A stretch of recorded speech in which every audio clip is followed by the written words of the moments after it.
پیل کوم د ستر څښتن په سپېڅلي نامه چې ډېر مهربانه بخښونکی او زموږ ستاسو د ټولو ساتونکی دی. پر دریځ باندې ناست د پښین ښار مخور زړور ستر لیکوالان، شاعران، ادیبان او چې ژباړنه تر ډېره حده پورې د ستاینې وړ ده، درنو میلمنو او خاص کر کې فیض محمد شهزاد صاحب، عصمت الله ظهیر صاحب، محمد نعیم آزاد صاحب، نذیر بازایی صاحب او ګران ژباړن عبدالهادي مجرو صاحب، په تالار کې راغونډ شوو درنو پښتنو شاعرانو، لیکوالانو او پر ادب مینو ورونو په سلامو او نیکو هیلو مو لمانځمه. خوشحاله اوسئ. نن و ماته خو باید دا نه وه چې زه مقاله ووایم، ولې دلته تر ما ډېر پوهان ملګري پر دریځ هم راته ناست دي او لاندې هم راته ناست دي، خو اما ضرورت مې دا وګاڼئ چې د خپلې ټولنې له اړخه باید څه وویل شي د مقالې په شکل کې، ولې نن د 21 فروري ورځ په ټوله نړۍ کې د ژبو نړیواله ورځ ده. هم د ژبو پر ارزښت باندې موږ ټولې مقالې انشاءالله ستاسو مخ ته ږدو. زما د مقالې عنوان دی مورنۍ ژبه او نړیواله ورځ. مورنۍ ژبه ده چې یو کوچنی د لومړي ځل په اړوند کورنۍ یا چاپېرچل کې له خپلې پالونکي یعنې ګرانې مور او د ټولنیز وګړو څخه هسې د اورېدو پیښو له لارې یا په ناګهانه ډول تر 5 کلنۍ پورې زده کوي. په دې ډول د نړۍ هره ژبه له آره یعنې د بنیاده د خپلې اړوندې ټولنې د وګړو لومړۍ زده کړې ژبه مورنۍ ژبه ده. اړینه ده چې هغه لومړی پالونکی یعنې مور، پلار، انا، نیکه، ورور او خور خپل یا پردي څخه اوري. دا چې د مورنۍ ژبې له موږ سره یې تړاو ورکړل سوی دی، د مور سره یې تړاو ورکړل سوی دی او پر هر چا ګرانه ده د مور هره مینه او لیوالتیا ورسره وي. له دې لامله پکار ده چې دغه روان او عاطفي تړاو یې نور یوازې ژبپوهان، روزنپوهان بلکې دولتونه او حکومتونه، یونسکو او د بشري رشتو نړیوال سازمانونه او ورته ټولنې هم دا په پام کې ونیسي. لومړی یعنې مورنۍ ژبه د مورنۍ ژبې په تړاو اړینه ده چې ځان ته روښانه کړو چې په ټولنیز ډول ژبه څه ته وایي. ژبه د داسې تړاو یا قرارداد، غږیز سمبولونو یوه پرلنغښتې ټولګه یا سیستم دی چې د هغو ارزښت د اړوندې ټولنې لخوا ټاکل سوی او هم د هغې ټولنې د وګړو ترمنځ د یوه او له بل سره د پوهاوي تړاو راټینګوي. دغه سیستم یعنې ژبه هر وګړی په ټولنه کې په منځنه توګه له زېږېدو څخه تر 5 کلنۍ پورې له مور او د فامیل له نورو وګړو سره میشت څخه د اورېدو پیښ له لارې ناسیده او یا ناګهانه زده کوي او دا یوازې په انسانانو پورې اړه لري. ژبه په بېلابېلو پوهنځیو، تکنیکي، فرهنګي څانګې او د اړوند مورنیو یا ترمینالوژي لکه بېلابېلې ژبې نوموي لکه طبیعت، کیمیا، بیولوژي، شعر، ادب، سیاست، کمپیوټري ژبه او یا داسې نور. همداسې د یوې یوازینۍ ژبې بېلابېل کارونې او خیلونه هم د دود له مخې همداسې نومول کېږي لکه د پښتو په تړاو چې وایو ګړنۍ پښتو، امیانه پښتو، لیکنۍ پښتو، ګړدودي پښتو، کندهارۍ پښتو، ننګرهارۍ پښتو او یا پېښورۍ پښتو. د دې هر څه څخه دا راڅرګندېږي چې ژبه د پوهولو او راپوهولو یوه وسیله ده او د یو خاص نظم په چوکاټ کې د خپلو افکارو او خیالاتو څرګندولو بنسټ ایښودونکې ده. ګرانو ګډونوالو، اوس به تاسو داسې په ځغلنده وخت کې به د څه د ژبې پر پیدایش باندې سره وغږېږو. الله پاک په سورت رحمان کې فرمایي ژباړه هماغه انسان پیدا کړ او هغه ته غږېدل ورزده کړ.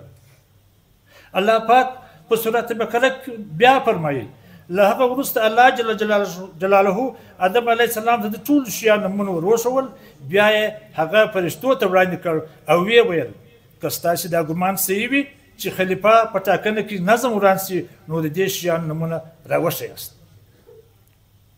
الله پاک خپل خوږ پیغمبر ته فرمایي ای پیغمبره ولوله د خپل رب په نوم چې ټول مخلوقات یې پیدا کړي دي. له دې څخه دا څرګنده شوه چې ژبه د انسان د پیدایښت سره سمه پیدا شوې ده. الله پاک لومړی خپل خلیفه پیدا کړ، د شیانو نومونه ور وښول، د وینا طاقت یې ورکړ. نو له دغه عمله آدم علیه السلام خپل حیثیت په فرشتو ومنلو او هغه نوراني مخلوق یې په خپل علمیت او پوهه قایل کړ. ګرانو ګډونوالو، سید مظهر جمیل په خپل کتاب مختصر تاریخ زبان او ادب کې لیکي په حقیقت کې انسان تر ټولو مخلوقاتو غوره او د لوړې مرتبې خاوند دی او د کومو صفتونو له مخې چې هغه په نورو مخلوقاتو غورهوالی او عزت لري، د دوی ترمنځ تر ټولو مهمه د هغه سپېڅلې ژبه ده او د وینا توان او صلاحیت. مولانا عبدالقادر وایي چې ژبه یو داسې آله ده چې د هغې کارونه یوازې بني ادم کولی شي، بس په کار یې دا دی چې د دې کارکوونکي د خپل زړه پټه مدعا نورو همجنسو ته داسې ورورسوي چې هغه به پوه شي. له دې هر څخه دا معلومه شوه چې په ټولنه کې یو انسان د خپل هر ورځني کار لپاره ژبې ته محتاج دی. د ژبې پرته د ژوند کښتۍ تېرېستل ناشونې ده. ګرانو ګډونوالو، اوس به راسو د مورنۍ ژبې نړیوالې ورځې په هکله چې دا له کوم وخت څخه لمانځل کېږي. په نړۍ کې د فبروري د میاشتې 21مه هر کال د مورنۍ ژبو په اړوند د نړیوالې ورځې په توګه دا ورځ په ټوله نړۍ کې لمانځل کېږي. هر هغه قام په خپلو پلارنیو وطنو کې او یا که د وطن څخه لرې په بل وطن کې ژوند کوي، دا یې جدي هڅوي چې د مورنۍ ژبې د ورځې د لمانځلو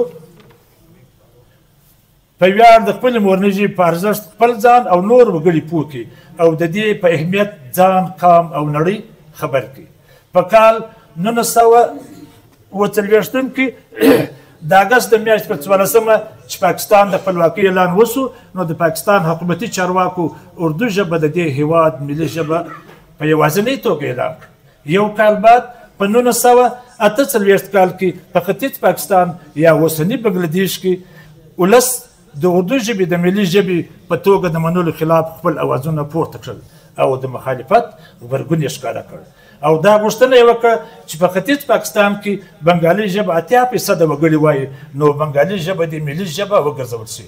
خو حکومتي چارواکو د دوی پر دې مخالفت هیڅ ډول غبرګون نه کړ ښکاره.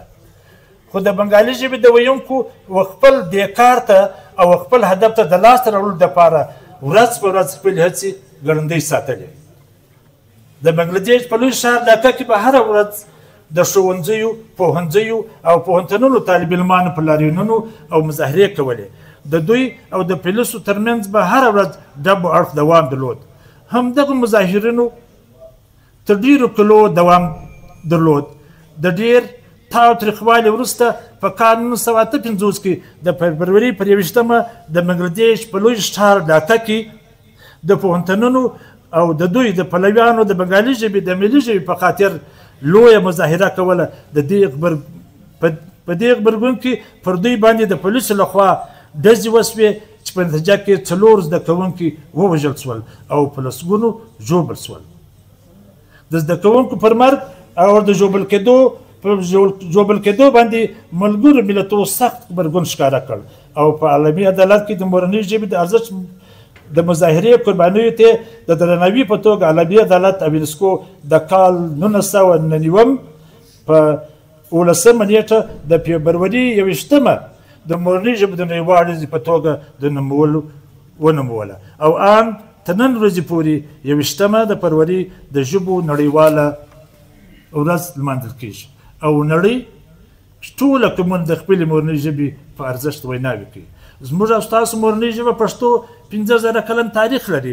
هر قام هغه وخت قام بلل کېږي چې کله دغه قام تاریخ ولري، کلتور ولري، خپله مورنۍ ژبه ولري او جغرافیه ولري. که چیرې یو قام دا څلور سره نه لري هغه قام نیمګړی دی، هغه قام ته قام نه شو ویلی.